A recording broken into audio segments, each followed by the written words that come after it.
மாற்றுத்திறனாளிகள் நண்பர்கள் அனைவருக்கும் வணக்கம். நம்ம இன்னைக்கு இந்த வீடியோவில் என்ன பார்க்க போகிறோம் அப்படின்னா, அதாவது மாற்றுத்திறனாளிகள் அனைவருக்கும் ரொம்ப முக்கியமான தகவலை பற்றி இந்த வீடியோவில் பார்க்க போகிறோம். அந்த வீடியோக்குள்ளே போகிறதுக்கு முன்னாடி இது வரைக்கும் வந்து நம்ம சேனலை சப்ஸ்கிரைப் பண்ணலாம், சப்ஸ்கிரைப் பண்ணி கூட பெல்லையும் ஆல் அடிச்சிருங்க. நாம போகிற வீடியோ எல்லாமே உங்களுக்கு நோட்டிஃபிகேஷனில் உடனே அப்டேட் ஆகிட்டு இருக்கு. வாங்க வீடியோக்குள்ளே போயிடலாம். அதாவது முதியோர்கள் மற்றும் மாற்றுத்திறனாளிகள் வந்து தபால் ஓட்டு போடுவதற்கான வயது வரம்பை வந்து 80 இருந்து 85 உயர்த்தி மத்திய அரசு அறிவிச்சிருக்கு.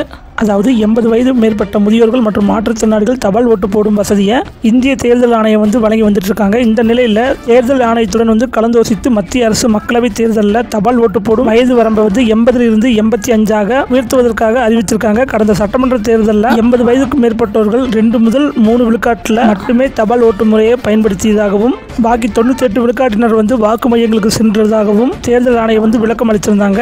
80 வயதுக்கு மேற்பட்ட 1,75,00,000 பேர் உள்ள நிலையில் தற்போது வயது வரம்பை 85 உயர்த்தியுள்ளதால் 77 லட்சம் பேருக்கு மட்டுமே தபால் ஓட்டு வந்து முறையை பயன்படுத்துவதற்கு தகுதியானவர்கள்னு 85 வயதுக்குட்பட்ட அனைவரும் வாக்கு மையங்களுக்கு சென்று வாக்களிக்க வேண்டும் மத்திய அரசு தரப்புல வந்து தெரிவிச்சிருக்காங்க. ஓகே என்பா, இந்த வீடியோ பற்றி உங்கள் கருத்துக்களை கமெண்ட் செக்ஷன் சொல்லுங்கள். இந்த வீடியோ பிடிச்சிருந்துச்சுன்னா லைக் பண்ணுங்கள், ஷேர் பண்ணுங்கள். ஓகே என்பா, நம்ம இன்னொரு அப்டேட் சந்திக்கலாம். தேங்க்யூ.